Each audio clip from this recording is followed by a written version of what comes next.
Student, I am Dr. Mamta Solanki, assistant professor. आज हम BSc part first के लिए पेपर थर्ड की यूनिट फर्स्ट स्टार्ट कर रहे हैं, जिसमें कि गैमेटोजेनेसिस है। गैमेटोजेनेसिस का अर्थ होता है गैमेट का फॉर्मेशन। गैमेट जो कि रिप्रोडक्शन में हेल्प करते हैं। मेल रिप्रोडक्टिव ट्रैक्ट में मेल गैमेट का फॉर्मेशन होता है, जिसको कि शुक्राणु या स्पर्म कहा जाता है, जबकि फीमेल रिप्रोडक्टिव ट्रैक्ट में अंडाणु या ओवम का फॉर्मेशन होता है। ये दोनों गैमेट जो हैं फर्टिलाइजेशन के थ्रू नए इंडिविजुअल को जन्म देते हैं। तो gametogenesis is a biological process by which diploid और haploid precursor cell undergo cell division and differentiation to form mature haploid gametes. Depending on the biological life cycle of the organism, gametogenesis occurs by mitotic division of diploid gametocytes into various gametes or by mitosis. Gamete का जो formation है, animal produce gametes directly through meiosis from diploid mother cell in organs called gonads. Animal का जो production है वो किसी भी gamete का फॉर्मेशन उनके गोनैड्स, जैसे कि मेल गोनैड्स होता है टेस्टिस और फीमेल गोनैड्स होता है ओवरी, जहाँ पर इनका डेवलपमेंट होता है। इन गोनैड्स में बेसमेंट मेम्ब्रेन के पास एक गोनैड या स्पर्म मदर सेल या ओवम मदर सेल्स होती हैं, जिनमें कि लगातार विभाजन से एक डिप्लॉयड सेल बनती है, जिनमें कि माइटोटिक डिवीज़न या अर्धसूत्री विभाजन के द्वारा हैप्लॉयड सेल का फॉर्मेशन होता है, जिनमें कि क्रोमोसोम का जो नंबर है, गुणसूत्र का नंबर है, मात्र या मदर सेल जो होती हैं या डिप्लॉयड सेल से आधा होता है। Male and females of a species that reproduce sexually have different form of gametogenesis. जैसे कि स्पर्मेटोजेनेसिस की जो प्रक्रिया है वो मेल में होती है और oogenesis की प्रक्रिया फीमेल में होती है। मेल और फीमेल गैमेटोजेनेसिस की जो प्रक्रिया है, अगर हम उनको ओवरऑल देखें तो दोनों ही प्रावस्थाओं में कुछ 3 फेजेस आती हैं, जिसमें कि सबसे पहले आता है मल्टीप्लिकेशन फेज़।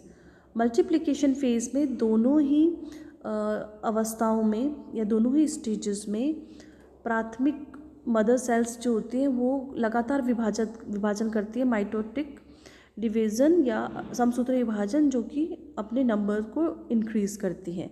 उसके पश्चात आता है ग्रोथ फेज़, जिसमें कि माइटोटिक डिवीज़न के फलस्वरूप बनी कोशिकाएं अपने आमाप में वृद्धि करती हैं, वो आवश्यक पदार्थों का स्टोरेज करती हैं। उसके बाद आती है मैच्योरेशन फेज़, जो कि मेन फेज़ है। मैच्योरेशन फेज़ में या ग्रोथ फेज़ और मैच्योरेशन फेज़ के मध्य में एक डिवीज़न होता है, जिसमें कि जो कोशिकाएं हैं वो अर्धसूत्री विभाजन के द्वारा हैप्लॉयड सेल में कन्वर्ट हो जाती हैं, और हैप्लॉयड सेल में फर्स्ट माइटोटिक डिवीज़न होने के पश्चात यहाँ पर क्रोमोसोम का जो संख्या है वो आधी रह जाती है, स्पर्म मदर सेल या oocyte मदर सेल से आधी रह जाती हैं।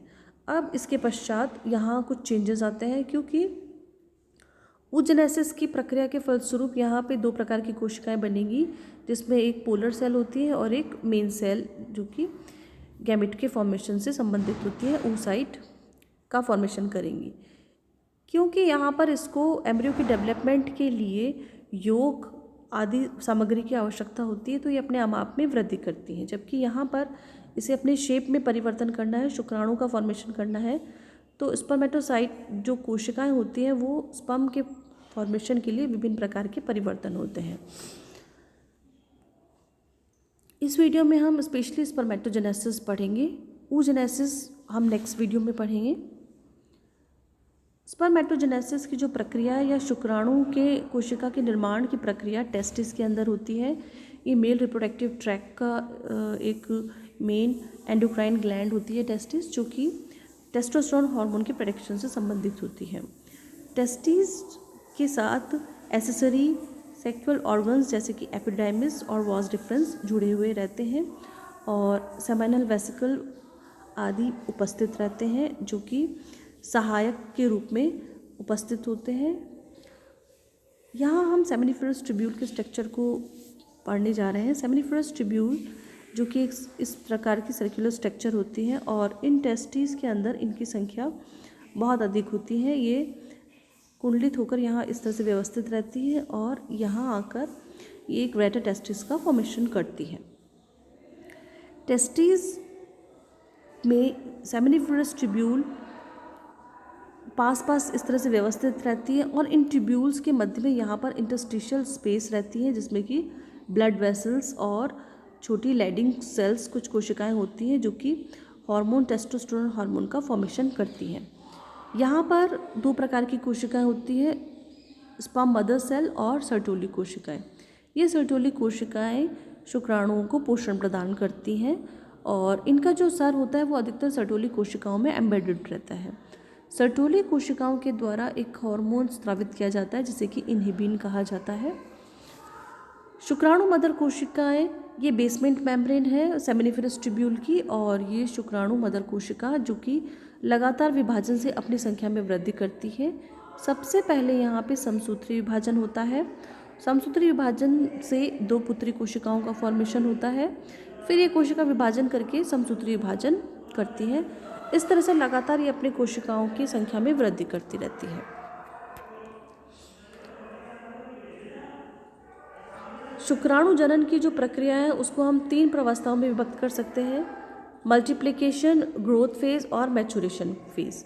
मल्टीप्लिकेशन में जैसा कि बताया कि यहाँ पर जितने भी स्टेजेस होती है मल्टीप्लिकेशन में वो सब 2n ही होती हैं क्योंकि उनमें समसूत्री विभाजन से प्रत्येक कोशिका के समसूत्री विभाजन से 2 कोशिकाओं का निर्माण होता है।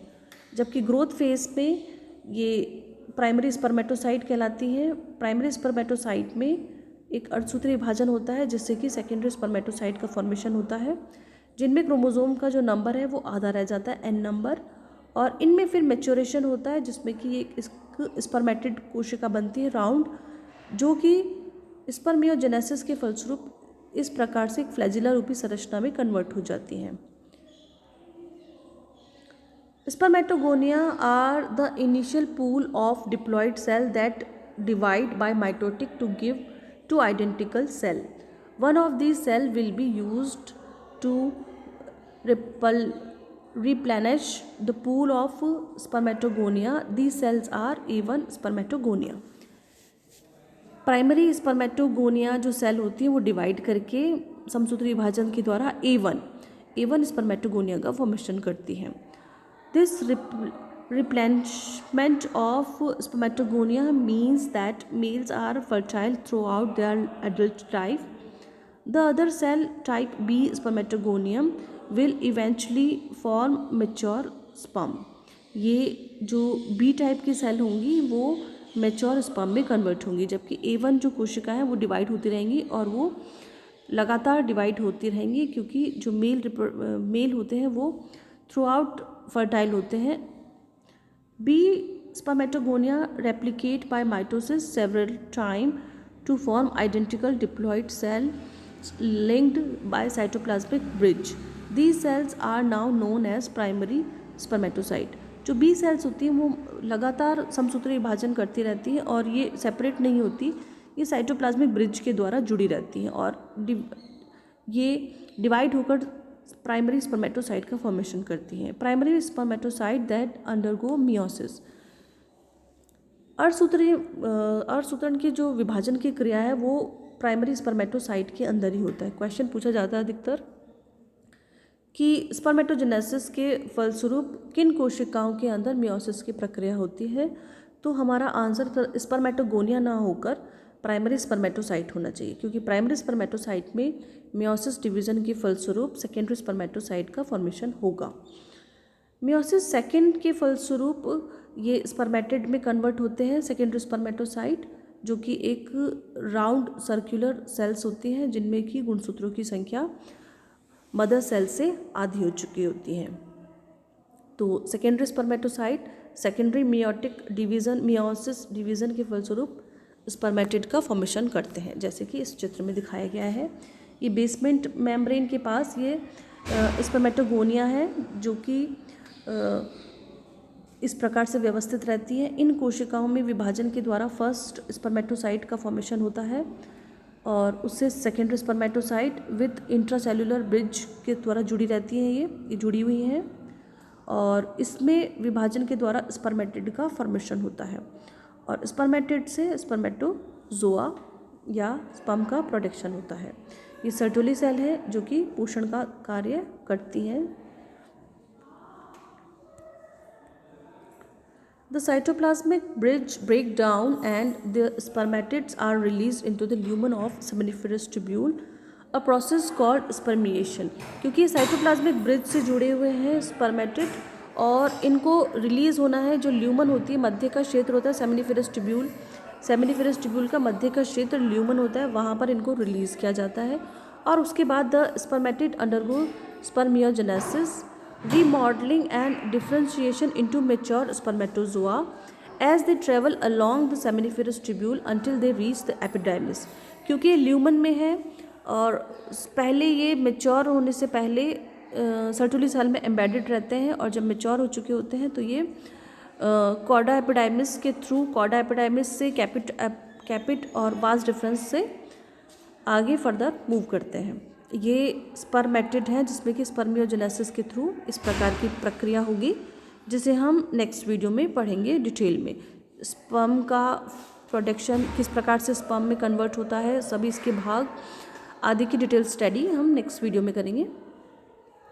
From the seminiferous tubule cells will travel to the rete testis. This act to concentrate the sperm by removing excess fluid. Then cell move to the epidermis where the sperm is stored and undergoes the final stage of maturation. From the seminiferous tubule cells will travel to retatestis, ये हम पढ़ चुके हैं, जिसमें कि ये जो शुक्राणु है सेमिनिफेरस ट्यूब्यूल से मेच्योर होके रेटाटेस्टिस में जाते हैं और यहाँ से head of the epididymis, tail of the epididymis, then vas deferens पे जाते हुए सेमिनिफेरस ट्यूब्यूल से ये वास डिफरेंस से उसके बाद ये आगे स्ट्रक्चर्स होते हैं, accessory structures male reproductive tract में, वहाँ पर जाते हैं और इनको मोटिवेशन, मूवमेंट आदि के लिए एनर्जी प्रोवाइड करा जाता है सेमिनल वेसिकल द्वारा। Final stage of maturation.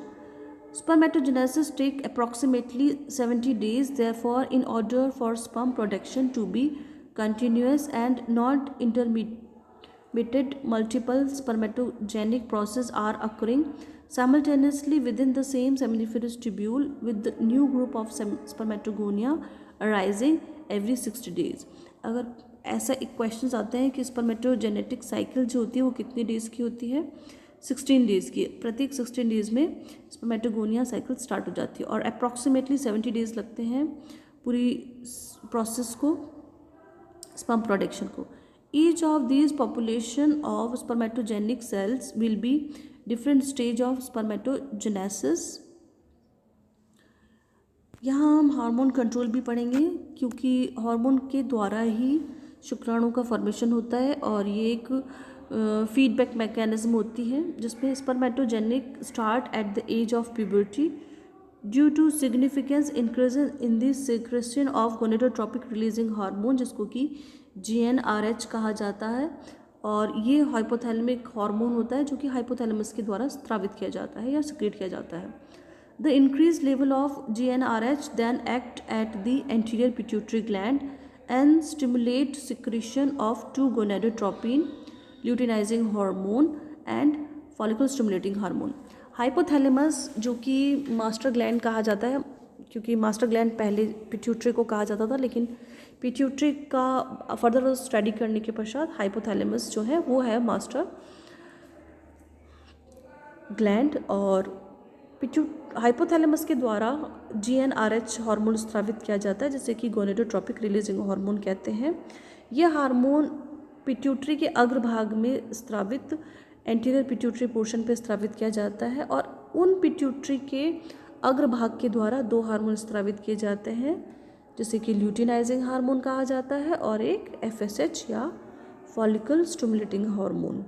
ये दोनों हार्मोन के अलग अलग काम हैं। फॉलिकल मतलब अंडाणु या किसी भी चीज़ का फॉलिकल्स शुक्राणु के निर्माण से संबंधित है।